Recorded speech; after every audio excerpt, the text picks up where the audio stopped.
Moore said that, "O blessed Spirit, in thy wisdom, now erase my moral limitations." And Dionne Warwick says, you know what? What the world needs now is love, sweet love. She goes on to say that that's the only thing that we don't have enough of. We talk about reaching our giant goals, and I believe us here tonight, we here tonight, are here to talk about that giant goal that we need to set for the earth. We need to reach for an earthquaking objective for the planet.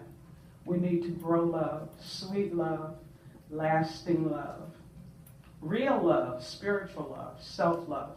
And what is all this? All this love is the divine love of God, just trying to find an expression in us, through us, as us. And we talk about the abundance, too. We talked about abundance. And we seem to have an abundance of negativity here on the planet.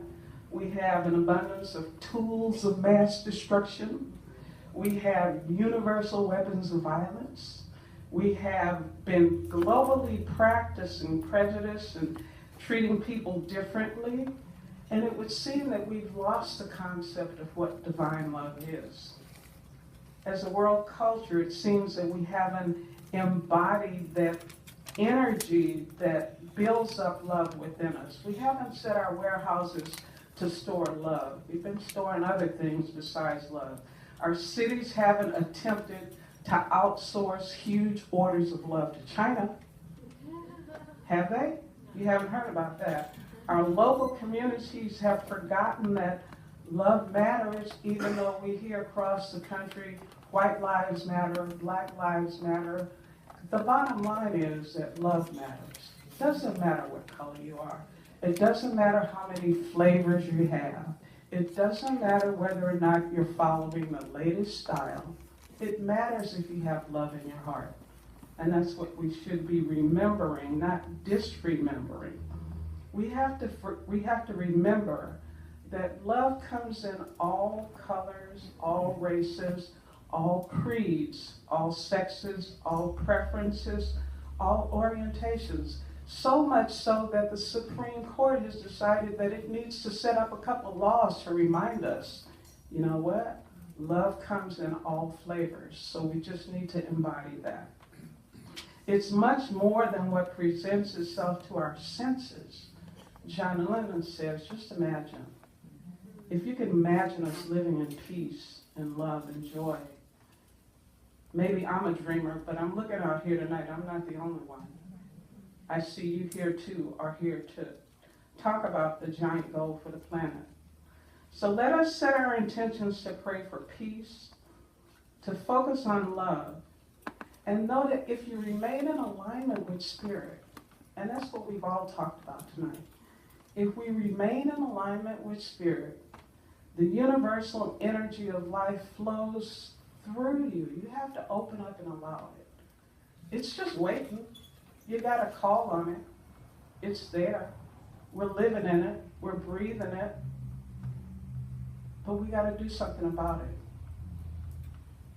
We can spread it across the globe just like the fires of California are spreading if we just put it in our hearts and try to share it. Share it with your partner. Share it with your family, the ones that you're squabbling with. They're going to see it, share it with their neighbors. They're going to see it, and it's going to touch those congressmen and all those people that are trying to run our country. It's going to touch everybody in their family. And pretty soon, we're going to think the whole world is afire with love. But just from starting from the seed right here in your heart. So your homework is, I am also a college professor, accustomed to giving out homework. Your homework is to love one another, be the light of love in yourself, see the light of love in others, and live as if this goal for ourselves becomes the big goal that the entire planet achieves.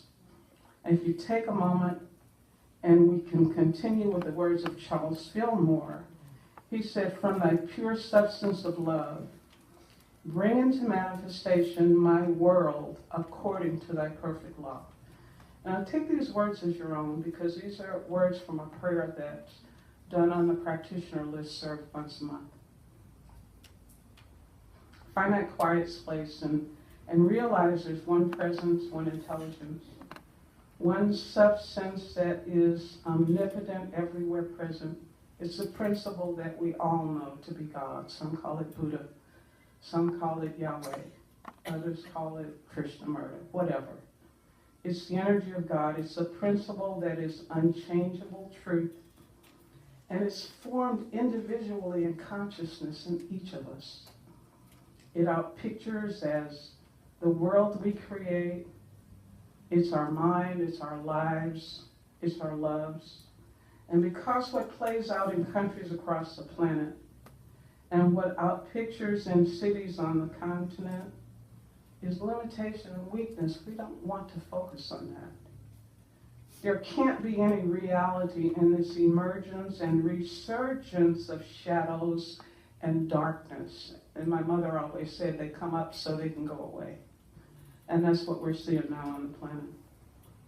I know each of us holds to the truth and refuses to allow these shadows, this judgment, this hate, or fearful thoughts to gain a foothold in our consciousness. I accept that all of us defer to the illumination of spirit and the reality ever existing in the divine principle of life. I know and accept that we are all lights of consciousness. I know that each of us is birthing a world that works for everybody. I know that we are each the light of spirit so completely that others are illumined and strengthened. And by doing this, by being this, by allowing the light of God that is within us to shine forth, we can cause a shift in relative consciousness. We can cause a shift in the world so that we move towards beauty and a world that works for everybody, regardless of the flavor or the color or the whatever.